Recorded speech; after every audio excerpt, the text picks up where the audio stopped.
Bonjour à tous, madame, messieurs. Merci d'être des nôtres encore pour cette autre édition de la revue des grandes unes de la semaine. C'est la deuxième édition. La presse qui est disponible dans les kiosques ce matin, la Nouvelle Expression, par exemple, parle notamment de la crise anglophone. Biya, mélange sécessionniste et Boko Haram, c'est le grand titre du journal. Dans le décret signé vendredi dernier, créant un comité national de désarmement, démobilisation et même réinsertion des groupes armés à travers notamment le Cameroun, le président Paul Biya a mis dans le même panier les séparatistes anglophones et la secte islamiste. Dans le porte-parole de la conférence des anglophones dénonce d'ailleurs un amalgame et une fuite en avant, tandis que le Social-Democratic Front parle d'un plagiat. C'est à lire dans le dossier de la page 2 à la page 3 du journal. Qu'en 2019, les parlementaires divisés donc sur le financement, la loi de finances 2019 avant sa promulgation. D'autres entrevoient donc sa mise en application in extenso à lire en page 6. Et on parle aussi de cette même loi de finances avec le Sénat en difficulté. La Chambre haute du Parlement n'a eu que 48 heures pour recevoir les ministres et bâcler notamment le projet de loi des finances pour le prochain exercice. À lire en page 7 du journal. Également, on parle de la Fédération camerounaise de football avec un proche de Iya Mohamed, candidat. L'ancien premier vice-président Seydou Mbomondjoya est donc bien parti pour remporter l'élection fédérale selon des sources confidentielles. En page 10 de la Nouvelle Expression de ce matin.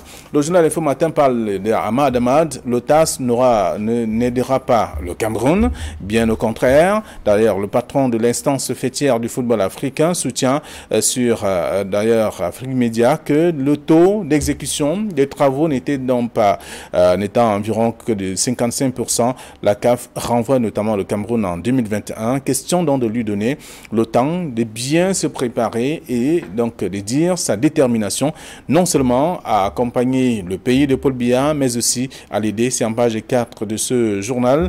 Le journal Info Matin qui parle également du chemin de fer, aider à Kribi Campo, Douala, Limbe, Idenao et Douala Ngaoundéré sur les rails. Hier, le gouvernement a lancé d'ailleurs un appel d'offres restreint relatif justement aux études de faisabilité de ces itinéraires. C'est en page 3 du journal Info Matin.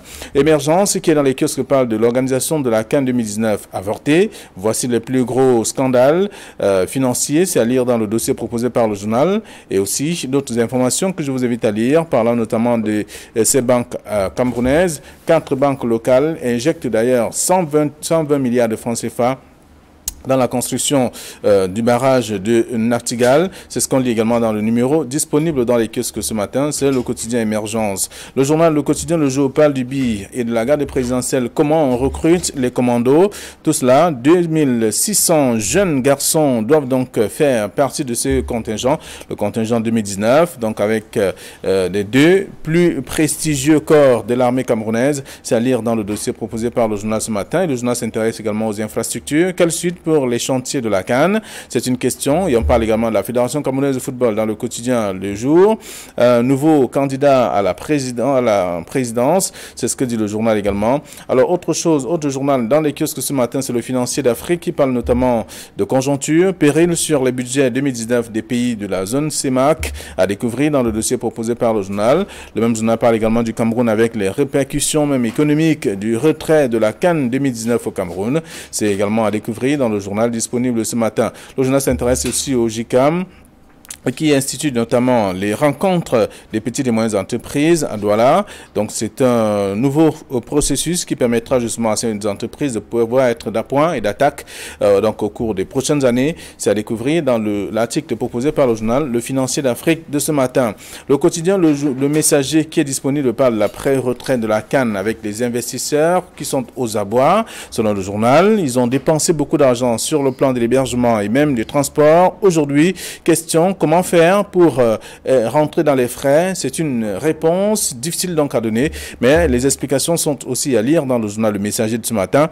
Le même journal parle également de la contestation électorale avec la résistance interne donc construit à Bafoussam, qui se construit à Bafoussam. C'est ce que dit le journal avec des tracts qui circulent dans cette partie du pays annonçant cette résistance. C'est à lire dans le journal en page 3 du quotidien Le Messager qui pose également une question dans le cadre de la crise anglophone. Que peut le Comité national de désarmement? C'est une une question, également la réponse est à lire dans le même journal. Le Messager de ce matin, Cameroun Tribune parle donc de ces désarmements et réintégration des ex-terroristes. La solution de Paul Biya, très appréciée par certains acteurs, mais quelques-uns estiment qu'il faut davantage apporter des solutions, en tout cas, aux différentes crises qui secouent le Cameroun. C'est à lire dans le journal Cameroun Tribune de ce matin, qui parle également de la barre et qui débloque 98 milliards de francs CFA pour soutenir certains pays de la sous-région. C'est dans le journal. Mutation parle plutôt du retrait de la CAN 2019 avec l'apothéose, dit que c'est l'apothéose ambiguë, notamment du TAS. S'il faut aller au TAS, ce sera difficile pour le Cameroun. Et aujourd'hui, le journal fait savoir qu'un courant d'opinion dans le Sérail milite pour l'introduction donc du recours au tribunal arbitral du sport, mais seulement, selon bien sûr le journal, il ne reste plus que 4 jours au Cameroun pour le faire, et donc un expert en droit du sport analyse d'ailleurs les chances du Cameroun face donc à cette situation. C'est à lire en page 15 du journal. Mutation disponible dans les kiosques ce matin, comme bien d'autres journaux aussi qui s'intéressent à cette actualité, tout comme le quotidien de l'économie qui parle des infrastructures et puis compétitivité. En 2021, le match Cameroun-Côte d'Ivoire aura lieu, c'est ce que dit le journal, à lire également dans le dossier proposé par le numéro disponible ce matin. Voilà ce que la presse nous propose. Ils sont déjà sur ce plateau. Donald Bliskanga, bonjour. Bonjour Flavien, bonjour à Camille, bonjour à l'ensemble de nos téléspectateurs. Heureux d'être là ce matin. Merci d'être avec nous. Camille, bonjour. Flavien Valonongo, bonjour. Bonjour Donald Briskangan, bonjour téléspectateurs de Kinox Télévision. Alors, la presse disponible avec des sujets aussi intéressants. D'ailleurs, j'invite les lecteurs à faire un tour et à acheter les tabloïds pour être parfait de l'actualité. La nouvelle expression qui parle de la crise anglophone, Biya mélange sécessionniste et Boko Haram dans ce qu'il a appelé Comité national de désarmement, démobilisation et même réinsertion des groupes armés.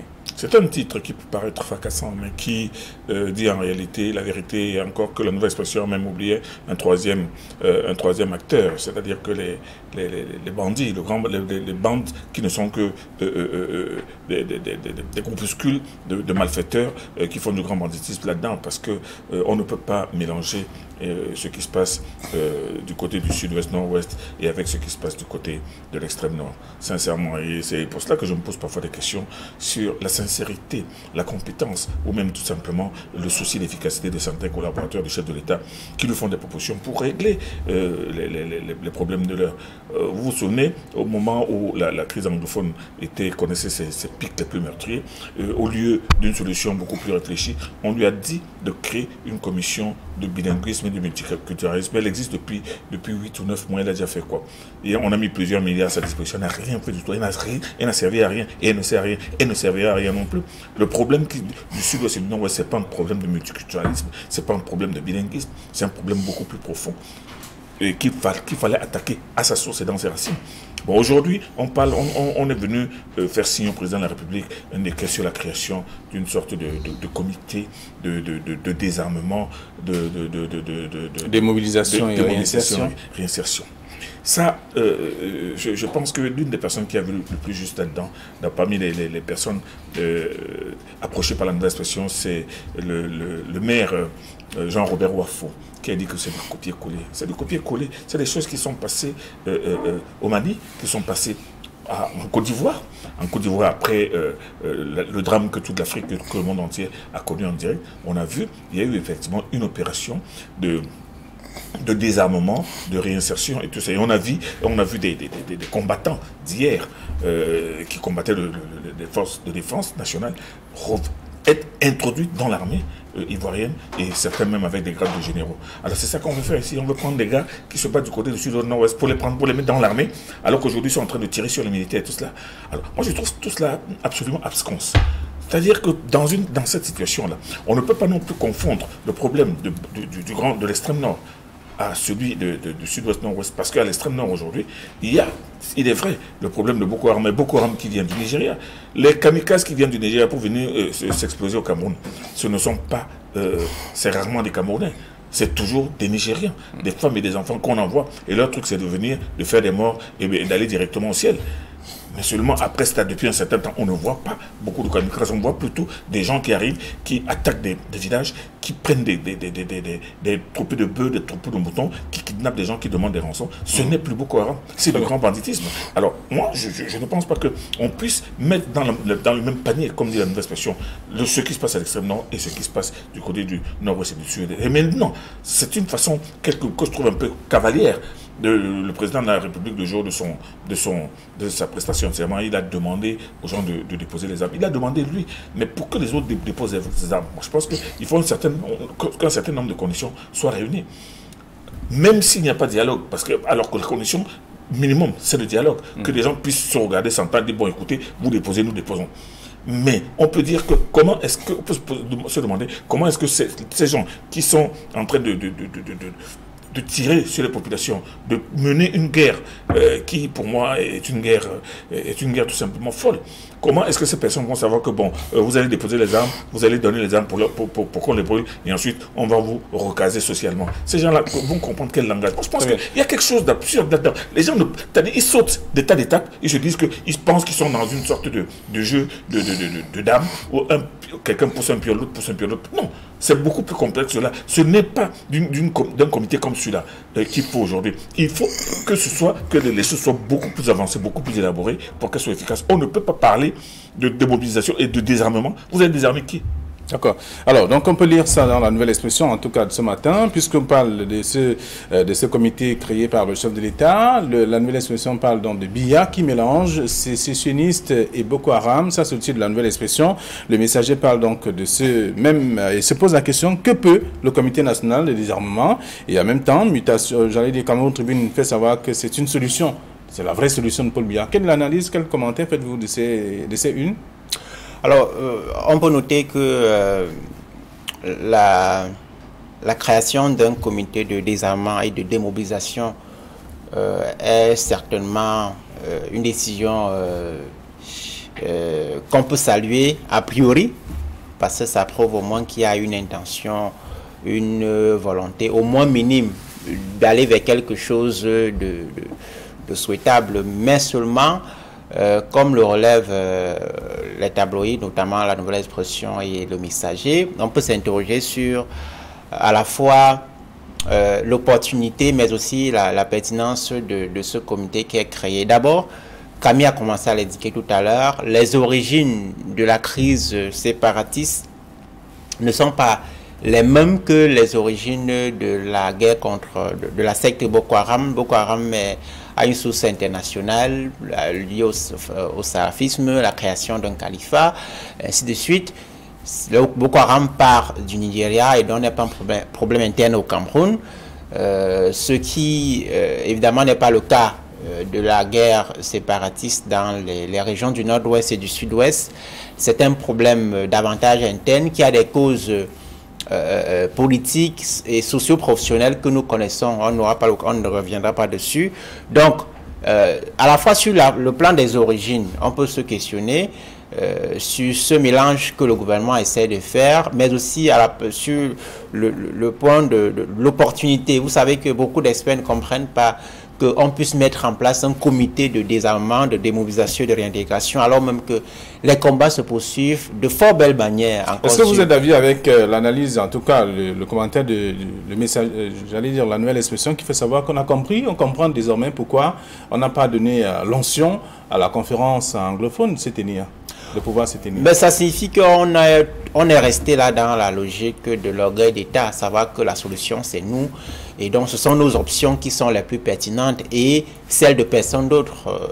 Évidemment, on a peu de chance d'aller vers un déblocage de la situation. J'indiquais tout à l'heure que la pertinence, l'opportunité de ce comité peut être questionnée parce que dans la plupart des pays africains et d'autres sur le plan mondial, où les comités de désarmement ont marché, sont des pays où la guerre était terminée, des situations de post-conflit, comme la Côte d'Ivoire, le Mali, où la guerre connaît au moins un début de fin, avant qu'on ne pense à démobiliser, désarmer et réintégrer les ex-combattants. Or, au Cameroun, on est encore en pleine guerre, et on met en place ce comité. En lieu et place des réponses d'abord politiques, notamment le dialogue, la décrispation, de la situation avant de penser à réintégrer, à désarmer, à réintégrer ceux qu'on a désigné, qu'on a tout fait désigner comme étant des terroristes. Alors, donc,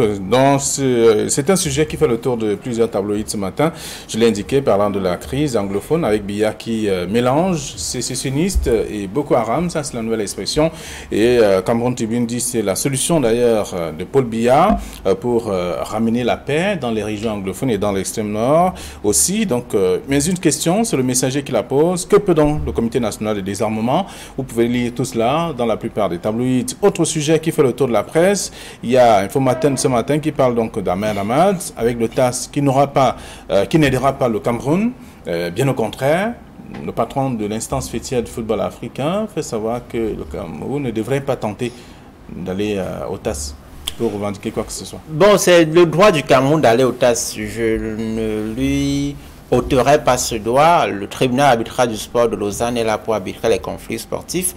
Mais seulement, en tant qu'observateur de la scène nationale, on peut quand même se demander quel serait le niveau d'efficacité et de pertinence d'une telle mesure. D'abord, pour aller au TAS, il faut avoir des avocats qui doivent être payés. Et donc, c'est de l'argent du contribuable qui sera utilisé. Pour quel résultat? Est-ce que une procédure engageant l'État actuel, il nous reste 4 jours, mutation le rappelait, pour le TAS, une procédure que le Cameroun engagera l'État actuel au niveau du TAS, est-ce qu'elle aboutirait au retour de la CAN 2019 au Cameroun? Je n'en suis pas certain. Pourquoi? Parce que en juillet 2017, lorsque le président de la CAF décide de candidater unilatéralement, ce que je ne partage pas, puisque le Cameroun avait été à ce symposium de la CAF pendant lequel le cahier de charges avait été modifié, les équipes passant de 16 à 24. Et donc le Cameroun, en 2017, avait la possibilité de dire, en 2014, lorsque nous avons reçu l'organisation de cette compétition, c'était un contrat de 16 équipes et non 24. On ne comprend pas pourquoi le Cameroun a bombé le torse et a dit, nous on peut, il faut y aller. Mais sans poser des préalables. Et en 2018, on dit, bon, on n'est pas prêt, il y a des chantiers qui traînent, il y a des questions sécuritaires qu'il faut régler, Non, c'est en 2017, lors de la modification à mi-parcours du cahier de charges qu'on aurait pu demander un peu plus demander de temps, à la CAF soit un peu plus de temps, soit de maintenir le cahier de charges en l'état. Puisque si un patron vous engage et vous dit vous travaillez 6 heures par jour et un jour il se lève et vous dit vous travaillez désormais 8 heures, vous devez quand même lui rappeler qu'il y a un contrat que vous avez signé. C'est ce que le Cameroun n'a pas fait. On ne comprend pas pourquoi le Cameroun ne l'a pas fait. Peut-être parce qu'il y avait une échéance électorale en vue, je n'en sais rien, et que les dirigeants de Yaoundé voulaient à tout prix montrer que ils ont la capacité de tenir, même si on leur mettait tout le fardeau du monde sur le dos. Non, je pense qu'une procédure aujourd'hui au TAS serait très malvenue parce que on a des problèmes internes qu'il faut gérer, perdre de l'énergie, de l'argent, du temps devant les procédures juridiques au lieu de questionner les problèmes qui n'ont pas marché, notamment l'inertie, notamment le laxisme des pouvoirs publics dans la conduite des travaux. Pour une compétition attribuée depuis 2014, les rapports biaisés. 4 ans, les rapports biaisés, à moi je n'en sais rien. Il faut que ceux qui ont la responsabilité de ces questions-là puissent nous dire pourquoi depuis 4 ans on ne peut pas organiser une Coupe d'Afrique des Nations, fut-elle à 24 équipes, plus de 30 ans après la première que le Cameroun a organisée. Très bien. Alors, mutation, parle donc de cette hypothèse d'ambiguïté du TAS. Aller au TAS, ce serait perdre du temps. Ahmad estime que vraiment, ce n'est pas la peine. Mais si le Cameroun est dans cette logique, et là, ce n'est pas le gouvernement qui le dit, mais ça sort du sérail. Donc, quelques acteurs à Yaoundé qui estiment qu'il faut aller à ce tribunal. Non, ce sont des vociférations stridentes, inutiles. Vous savez, moi je pense qu'à l'heure où nous sommes, l'heure n'est pas... nous n'en sommes pas à l'heure de... C'est-à-dire que nous n'avons rien à gagner à chercher à démontrer qu'il y a eu un complot contre nous. La CAF nous a fait un bébé dans le dos, nous a, comme a dit un leader politique hier, nous a donné un coup de jarnac. Non, c'est des histoires à dormir debout ou à donner envie de grimper peu au mur. Vous pouvez, ici, aujourd'hui, il faut déterminer les responsabilités. Pourquoi est-ce que ça n'a pas marché? Quels sont les responsables? Le Cameroun n'avait pas que des devoirs, n'avait pas que des droits dans cette histoire. Il y avait des devoirs. Son devoir, c'était de construire des stades. Pour une coupe en 2014, les travaux n'ont commencé qu'en fin 2016, début 2017. Pendant 2 ans, on a fait quoi? On nous a dit que les dossiers étaient enfermés dans les tiroirs de la présidence de la République, qu'on arrête de plonger les Camerounais dans l'infantilisme. Il y a des responsables, il y a des gens qui ont tout fait pour que ça capote, qui ont tout fait pour que le projet dorme, afin qu'on se retrouve dans une situation d'urgence pour qu'il y ait des marchés de gré à gré. Vous vous souvenez de cette histoire de gros cylindriques qui avait été acheté à 800 millions de francs pour aller inspecter des chantiers qui eux-mêmes n'avaient même pas encore démarré, alors que, c'est-à-dire que là, voilà alors un endroit où on met les chariots avant le bœuf. Les chariots n'ont pas demandé, mais monsieur le ministre des Sports a commandé, je crois, une dizaine de gros cylindriques qui ont coûté 800 millions de francs pour aller faire le tour, alors que toutes ces personnes-là avaient des véhicules. Non, aujourd'hui, si le Cameroun a, excusez l'expression, emmerdé, c'est tout simplement parce qu'il y a des gens qui ont tout fait pour que nous nous cassions la figure. Nous nous sommes cassés la figure. Et Flavien Balou-Nongo, vous savez très bien que sur ce plateau, je dis depuis plus de 5 mois que nous n'organiserons pas, nous n'aurons pas les moyens de l'organiser parce que ce ne serait pas possible. Ce n'est pas seulement pour les stades qui effectivement sont à un stade pas très avancé, mais il y a les routes, il y a les hôpitaux, il y a les hôtels. Vous faites partie des ennemis du Cameroun. Je ne suis pas un membre du gouvernement qui a estimé que tous ceux qui parlaient comme vous étaient là et n'étaient pas d'accord, ne voulaient pas que le Cameroun organise cette campagne. De toutes les manières, ce sont ces personnes qui s'imaginent que même l'équipe nationale, si on donnait le maillot de l'équipe nationale à une vieille maman, elle pouvait marquer des buts. Vous savez, aujourd'hui, pourquoi voulez-vous même qu'on puisse organiser une Coupe d'Afrique dans un pays qui n'a même pas de fédération? Nous n'avons pas de fédération de football depuis combien d'années? Le championnat camerounais est complètement mort. Même ces stades qu'on est en train de construire, vous pensez qu'on va les rentabiliser comment? Quels sont les matchs qui vont se jouer dans ces stades après la CAN, après cette hypothétique CAN? Dites-moi un seul Camerounais ou 2-3 Camerounais qui connaissent le nom de 10 joueurs évoluant dans le championnat camerounais. Le championnat camerounais est mort complètement. Il faut reconstruire le sport comme le football camerounais aujourd'hui. Mais la finale s'est jouée dimanche. Oui, mais une finale qui s'est jouée dimanche. Dans quelles conditions? Le Cameroun est bien le seul pays qui a été incapable d'organiser une finale dans les délais impartis, malgré les avertissements. Mais ça veut dire que tout va de travers dans ce pays, surtout en matière de football. Alors vous pensez que ça a été aussi un complot pour que la coupe ne se joue pas à temps? Non, écoutez, il y a d'énormes responsabilités. Et il y a des responsables qui doivent payer. Parce que là, ce qu'on attend du président de la République, c'est qu'on détermine les responsables de cette déculottée et qu'on frappe sévèrement. Parce qu'il y a des gens qui s'amusaient avec cette histoire de Coupe d'Afrique. Ce n'est pas seulement Paul Biya qui a eu honte. C'est tous les Camerounais qui ont eu honte. Et cette honte-là, vous savez, elle est difficile à digérer. C'est pour ça que vous voyez des gens aujourd'hui qui sont en train d'aller dans tous les sens, d'aller même évoquer la voix du TAS. La voix du TAS, nous sommes Abderrahmane qui va indéfiniment au TAS. Non, soyons sérieux. Le Cameroun a eu ce qu'il a eu parce qu'il a mérité, parce que toutes les conditions, chaque jour, étaient réunies. Chaque jour était réuni. Bon, maintenant, qu'est-ce qu'on peut faire? On doit tout simplement... Moi, j'ai une crainte. J'ai peur que, maintenant que la coupe nous a été retirée, que les travaux s'arrêtent. Comme exactement ça s'est passé lors du comice des boulevards. Vous vous souvenez, Flavien Balou-Nongo, où on avait promis, on avait commencé des chantiers pharaoniques. Et les tracteurs qui sont restés dans la brousse. Je dis juste qu'aujourd'hui, non seulement le commis s'est tenu sans que ces chantiers aillent au bout, mais il y a des chantiers qui ont été livrés 10 ans plus tard. Donc, attendez, moi le problème aujourd'hui, je pense qu'il faudrait établir les responsabilités de cette déculottée. En tout cas, les chantiers vont se poursuivre. Le gouverneur de la région littorale qui a fait le tour les responsables a annoncé que... J'étais dans la suite du gouverneur hier. Les entrepreneurs disent que tout se poursuit normalement. J'étais dans la suite du gouverneur qui a fait le tour des stades de Douala hier. Et moi, je dis que effectivement, il y a des travaux, il y a eu une avancée de travaux, mais moi, à mon fort intérieur, je sais très bien que ce stade ne pouvait pas être livré dans 3 mois. Et s'il est livré, et les routes, et les accès, non. D'accord.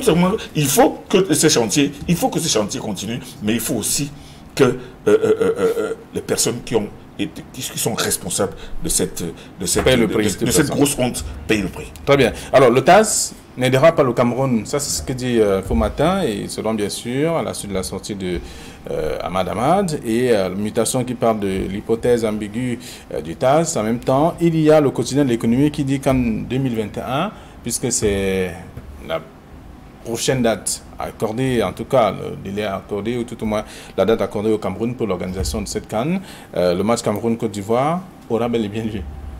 Oui, le ministre ivoirien des Sports a indiqué que le pays avait reçu l'organisation de la CAN 2021 et que le pays ne postulait plus, répondant à Matamar qui a affirmé chez les confrères que la CAN 2021 se jouera, que le Cameroun devait pouvoir organiser la CAN 2021.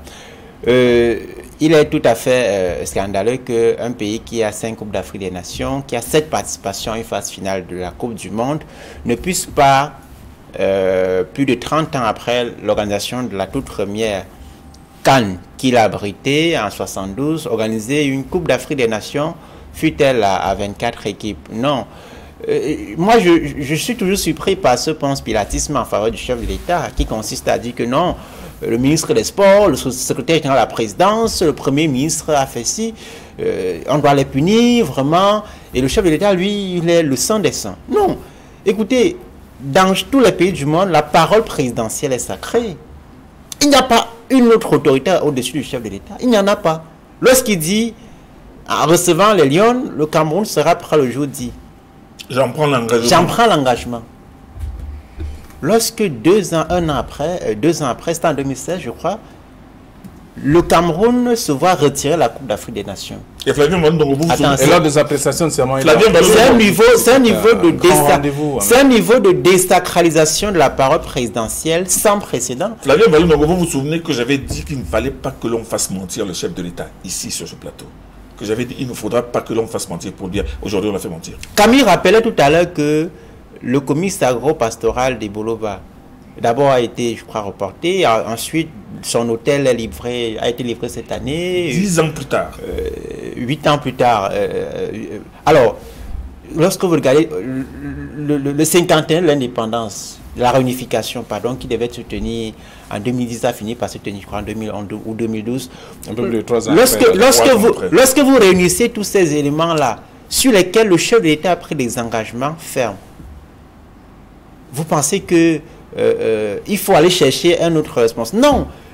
La Constitution est claire. Le chef de l'État nomme à tous les emplois civils et militaires. C'est sans appel.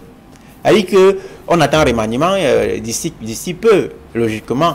Il choisira encore des responsables, des ministres, des membres du gouvernement avec qui il est censé travailler, qui sont censés l'accompagner dans les missions de service public dont il investit par les Camerounais. Et s'il choisit de mauvais dirigeants, on viendra encore ici 2 ans dire que non, ce sont les dirigeants qui sont mauvais. Non, ils ont un mot, l'entourage. Non, c'est grave, il faut pouvoir placer chaque responsable devant ses responsabilités et en tirer les conséquences. On parlait des conséquences économiques qui sont importantes. Le Cameroun a dépensé plus de 1000 milliards de francs CFA d'après diverses sources. Pour les travaux de cette CAN, il y a plus de 800 millions qui sont engagés dans le budget 2019 et un peu plus pour ces chantiers de la CAN. Ce sont des investissements qu'il va falloir soit réorienter, soit supprimer pour certaines, ainsi de suite, pour tenir compte d'un certain nombre de contraintes, notamment budgétaires. Donc c'est extrêmement grave pour les hommes d'affaires. Pour nous, simples citoyens, ça paraît rien, mais pour ceux qui investissent dans l'hôtellerie, dans les hôpitaux, dans la restauration, le transport, c'est extrêmement grave comme conséquence. Très bien. Alors, lorsqu'on a fini de lire ça, je vous pose la question de savoir si en 2021, le Cameroun sera vraiment prêt. Puisque c'est 2021 désormais que l'on attend. Non, il faut se demander si les stades seront prêts en 2021. Parce que le Cameroun sera prêt. Est-ce que les stades, on ne va pas les abandonner? Le Cameroun sera prêt, les stades ne seront pas prêts? Bah, écoutez, même si la coupe ne se joue pas au Cameroun en 2021, ce sont les stades du Cameroun. Le Cameroun aura gagné les stades et le Cameroun pourra même servir pour d'autres. Vous savez, il y a des coupes d'Afrique couplées. Hein. On sera peut-être capable de faire une coupe d'Afrique avec le Tchad ou avec la RCA. Mais nous aurons déjà eu des stades.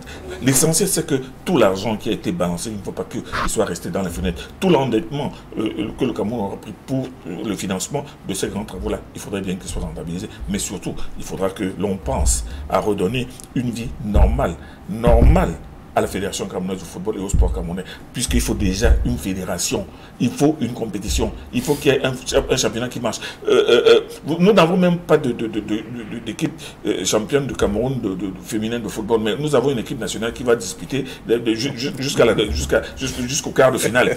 Mais nous n'avons pas un championnat qui marche au Cameroun. Vous pensez que c'est sérieux pour un pays qui a été le meilleur en Afrique? Non, sincèrement, tout va de travers et rien n'est jamais fait à temps. C'est incroyable. Incroyable. Alors, le quotidien de l'économie qui parle des CAN 2021 avec le match Cameroun-Côte d'Ivoire qui aura lieu.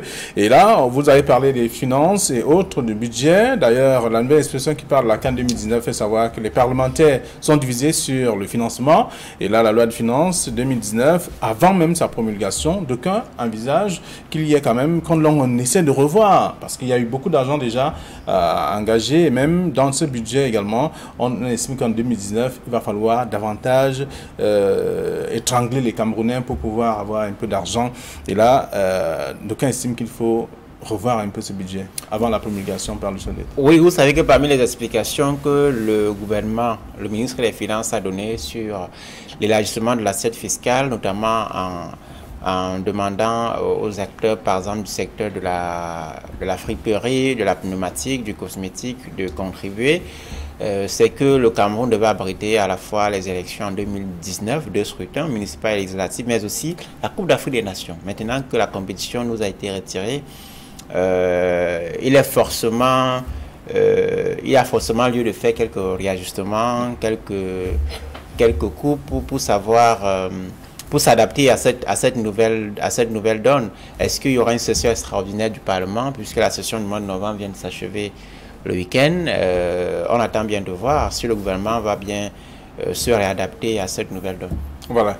C'est un article à lire en page 6.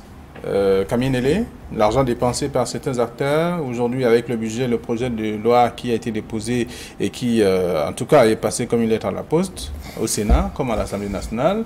Les acteurs ont fini par accorder leur rançon. Maintenant, avant la promulgation par le chef de l'État, certains estiment qu'il faut quand même revoir un peu à la baisse. Vous attendiez à quoi? Vous attendiez, est-ce que le Sénat commence à discuter ce qui avait déjà été, ce qui était passé comme un suppositoire au niveau de l'Assemblée nationale? Non, ce sont des pratiques, c'est une pratique qui est absolument usuelle. Ce qui a été accepté en bas va être accepté en haut, et c'est ce qui est arrivé. Donc, moi, je ne vois pas pourquoi vous voulez ouvrir un débat qui ne peut en réalité s'avérer que oiseux. Non.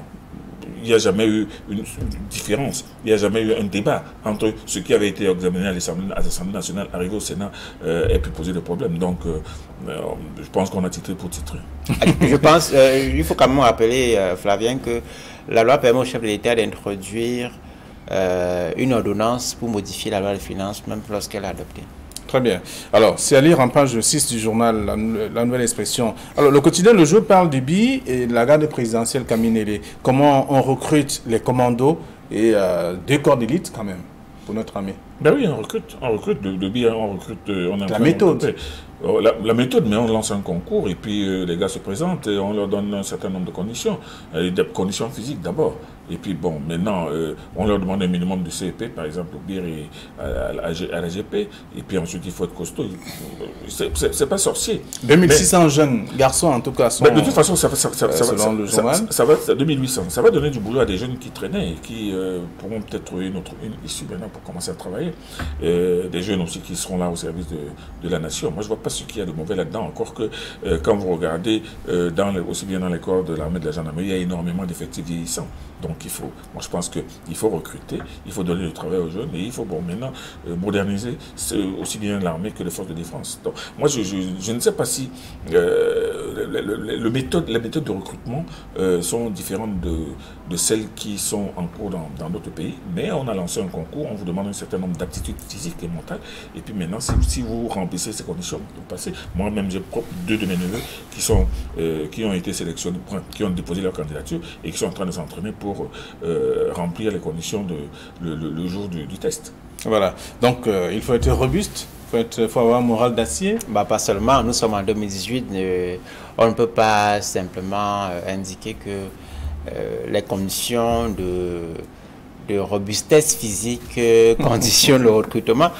Non, mais pour être plus sérieux, il y a quand même ces aptitudes physiques qu'il faut pouvoir avoir parce que, comme le quotidien Le Jour l'indique, ce sont des corps d'élite. Et la garde présidentielle sont des corps d'élite où on exige un certain nombre de conditionnalités. Rappelons tout simplement que le déficit en termes d'effectifs est réel dans les rangs des forces de défense et de sécurité et qu'il va pouvoir falloir combler. Mais il faut aussi travailler le dialogue politique, travailler sur le climat qui est de plus en plus tendu pour qu'il soit plus apaisé, moins tendu, notamment dans les régions en crise comme l'extrême nord, le nord-ouest et le sud-ouest, pour que les forces de sécurité aient moins à faire. Merci. Et surtout, nous sommes à la fin. Non, je voulais juste terminer, dire un mot pour que ces forces de sécurité ne soient pas uniquement des gardes prétoriennes, mais qu'elles soient des armées républicaines. Parce qu'il y a aussi ça. Parce que le danger, la plupart du temps, dans certains régimes, c'est que vous recrutez les enfants et vous leur dites que non, vous êtes là pour protéger le président de la République, protéger le village. Non, il faut que ces gars soient protéger tous les Camerounais. Des militaires qui soient là pour protéger les Camerounais et le Cameroun. Merci à vous, chers messieurs. Bon retour à vos différentes rédactions. Et les lecteurs également, vous avez la possibilité d'aller dans les kiosques. C'est le journal, 500 francs, c'est ce que coûte un exemplaire. Et vous serez informés. Allez, bonne journée à vous, à demain.